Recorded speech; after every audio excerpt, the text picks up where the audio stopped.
Hi guys, welcome back to my little evening talks. I'm enjoying doing these, and I'm so glad that they're blessing you guys. We give God all the praise and all the glory. So today we're gonna do a fun little Bible study. I'm actually not gonna read everything, but we're reading. It's gonna come out of Genesis 11 verses 31 to 32, and then 12 1 through 5.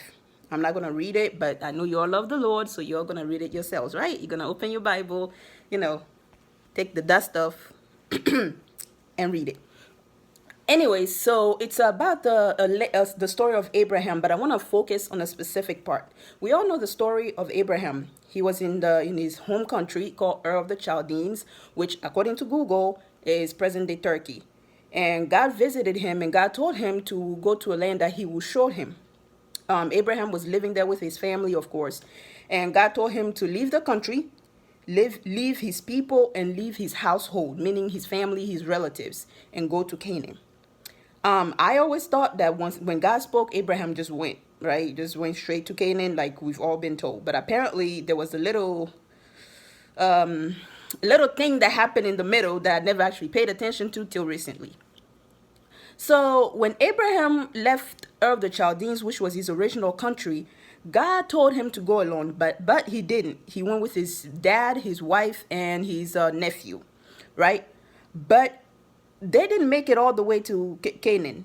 They got to a place called Haran, and they stopped there. They stopped there for years. And that's what I want to talk to you about, a place called Haran. Haran is the place of settlement.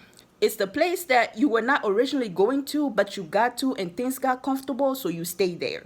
You know, your original dream was to create your own business. But you got a good job, a good paying job that took care of the bills, and you decided that to stay there. And honey, it's been, 30 plus years and you're still there. But that's not, I mean, it's what we're talking about, but I'm not coming for your life right now. So Haran, a place of settlement. So my question to you today is, where have you settled? Where have you settled? Where was it that God told you to go? Where was it that you originally set out to go, but then you just stopped? And then not only that, but who are you going with? Because when God told Abraham to go originally, God told him to go alone. Why is that? The country where Abraham came from originally was a place of idol worship. Okay, so you can just imagine the conversation between Abraham and his family, his father. Hey, Dad, God showed up today and he wants me to travel. And his dad was like, where to, Abraham? And Abraham's like, I don't know. Imagine that conversation. God told you to go. He didn't tell you where to go. You don't know how far away this place is. You don't know how dangerous this place is. You can imagine a little bit of the conversation. So you can bet that going, Abraham was not being encouraged, okay? And some of us find ourselves in that same situation where, God spoke to you, you have a dream in your heart, you start your journey, and then you have people in your lives that are just talking negative to you, right? These people, sometimes they mean well, like your parents, for example. Mama, I'm not gonna talk about your mama. She's a great lady. She's lovely. Love you, mamas. But imagine you show up to your mom. Hey, mom, God told me to move out of the U.S. and move to I don't know, a country where they don't even speak English, and that He's gonna use me, and He's gonna establish a covenant with me, and your mama gonna be looking at you like, what? What are you talking about? And she wouldn't do that in the intention of discouraging you, but in her mind she's protecting you, right? But that's not really what's happening, right? Haran. Haran is the place you've settled. Haran was not the original final destination. Haran is that relationship that you settled for because, well, he pays the bills. He beats you up a little bit, but he brings in the check and he takes care of the kids. He doesn't love you, he mistreats you, but at least he comes home every night. You settled. And in your heart that's not the relationship God meant for you. But you're comfortable. You were on a journey and you found something that you were happy with and you settled. That job, God originally told you to start your own business. You took this job to just make ends meet, right? You got there, you got comfortable, and you settled. That's Haran. Where is your Haran?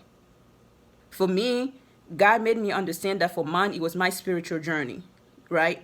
When I first started, I was, spending a lot of time with God, personal time with God, and, going very in depth in prayer and stuff like that. But then I got to a place where it just got tiring and I got comfortable. So, I started doing my prayer, morning with one eye closed and one eye open, and, going to sleep, you're already half asleep, and your dear God type of prayers. I got comfortable. I'm saved, but that pursuit that I was originally going for, I settled. That's my Haran that I'm working on. So where's your Haran? Where was the place that, because let me say this, the thing about Haran is you're gonna get blessed there. You're gonna get things that look like what you are originally going for, right? Because when Abraham left Haran, the Bible says he left he said he took his wife and his nephew and all the possessions they had accumulated and the people they had acquired in Haran. So they got blessed in Haran. And that's the problem, because when some of us, when we get there, because we see the little blessings, we get a good job that pays the bill, even though it has nothing to do with what we wanted to do long term. We got in that relationship, even though we know that's not the type of men we wanted to settle with long term. We stayed in that place because that's where we grew up and that's where we are comfortable, and we didn't want to keep moving. Or we started the journey and we just got tired. Because when I looked it up on Google, and don't quote me, go look it up yourself when you do your own Bible study, I think from Ur of the Chaldeans to Canaan is like 5,000, a little over 5,000 miles. So that's, and they're walking walking and riding camels. So this is a long travel. So I'm pretty sure they got to a place, they saw the city, it looked nice, and they found themselves there, and they realized that they could make a living, and they just settled and forgot what God told them originally. So instead of Abraham being able to, wrestle the obstacles outside, for him to keep on going, he instead had to went inside to wrestle with God and wrestle against the promise and the word that God had originally given him.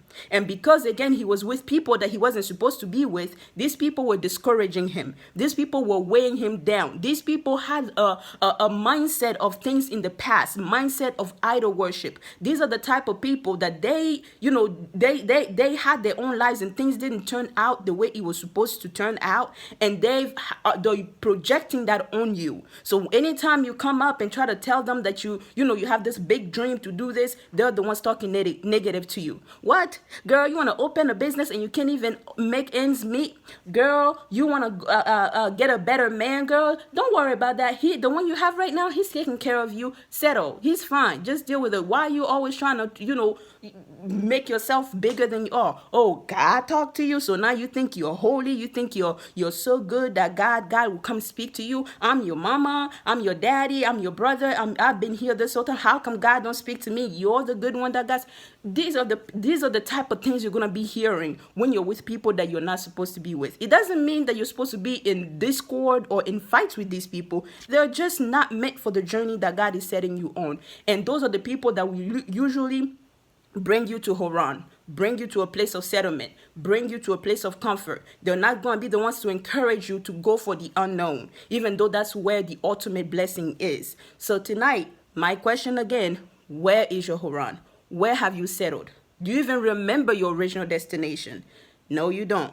All right. So tonight, take your Bible, take a little piece of paper, sit down and talk to God. Remember where you were originally headed and find your Haran and start packing up, get up, and go. All right. This was a little longer than usual, but I enjoyed it, and I just wanted to share that with you. So God bless you, and I will see you guys tomorrow.